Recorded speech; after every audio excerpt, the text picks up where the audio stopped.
اور کتاب میں ادریس کا بھی ذکر کرو، وہ بھی نہایت سچے نبی تھے اور ہم نے ان کو اونچی جگہ اٹھا لیا تھا۔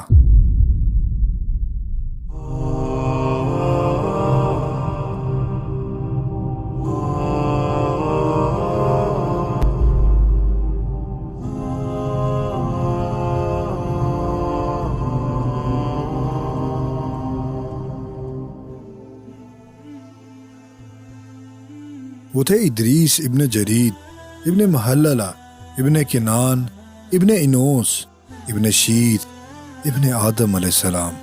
اور کتاب میں ادریس کا بھی ذکر کرو، وہ بھی نہایت سچے نبی تھے۔ آدم علیہ السلام اور شیت علیہ السلام کے بعد ادریس علیہ السلام پہلے شخص تھے جنہیں نبی بنا کر بھیجا گیا تھا۔ ادریس علیہ السلام پہلے شخص تھے جنہوں نے قلم سے لکھنا شروع کیا تھا، اور اس سے پہلے قلم کا کوئی وجود نہ تھا۔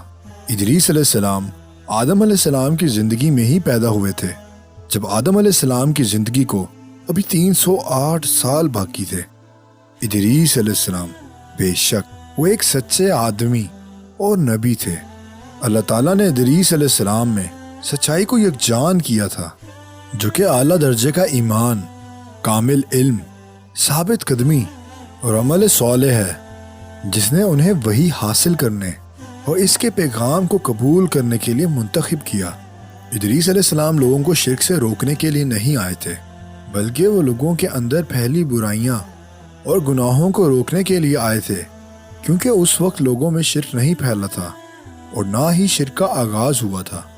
اس وقت لوگوں میں دھوکہ، دھاندلی، قتل، زنا اور دیگر گناہ پیدا ہو گئے تھے۔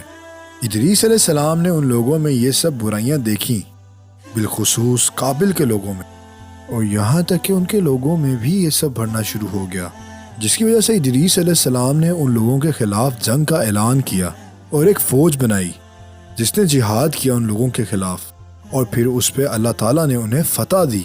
پھر ایک دن اللہ تعالیٰ نے ادریس علیہ السلام کو وحی کی کہ اللہ تعالیٰ ادریس علیہ السلام کو ہر شخص کے اچھے اعمال کی نیکیوں سے نوازے گا۔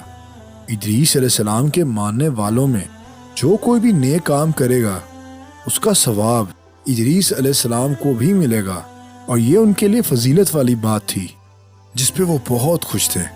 اور پھر جب انہیں یہ احساس ہو گیا کہ ان کا اس دنیا کا سفر اختتام کو پہنچنے والا ہے، تو انہوں نے اپنے ایک فرشتے دوست سے کہا کہ اللہ تعالیٰ نے مجھ پر فلاں فلاں وحی کی ہے، تو کیا آپ موت کے فرشتے سے بات کر سکتے ہیں تاکہ میں اپنے اعمال میں اضافہ کر سکوں۔ ادریس علیہ السلام چاہتے تھے کہ انہیں تھوڑی زندگی اور مل جائے تاکہ وہ زیادہ سے زیادہ نیکیاں لے کے اس دنیا سے رخصت ہوں اور اپنے رب العالمین سے جا ملیں۔ تو ادریس علیہ السلام نے لمبی عمر کا اظہار کیا۔ پھر فرشتے نے ادریس علیہ السلام کو اپنے پروں پر اٹھایا اور آسمان پر لے کے چلا گیا، اور جب وہ چوتھے آسمان پر پہنچا تو ان کی ملاقات موت کے فرشتے سے ہوئی جو کہ زمین کی طرف جا رہا تھا۔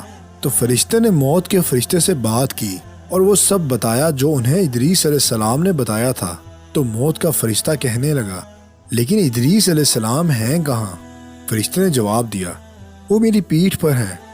موت کے فرشتے نے کہا، کتنی حیرت کی بات ہے، مجھے بھیجا گیا اور کہا گیا کہ ادریس علیہ السلام کی روح کو چوتھے آسمان پر قبض کرو۔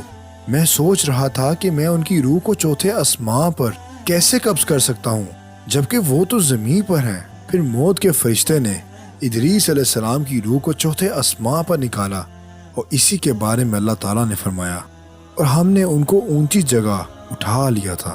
اور اسی طرح ادریس علیہ السلام اس دنیا سے رخصت ہوئے اور اپنے پروردگار سے جا ملے۔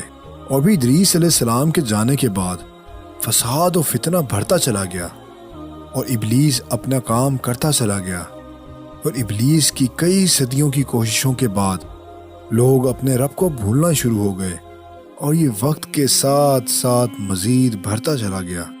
اور پھر وہ کام شروع ہوا جو اس سے پہلے کبھی نہ ہوا تھا، اور جس کا ابلیس کو بے صبری سے انتظار تھا، انسانی تاریخ کا پہلا شرک۔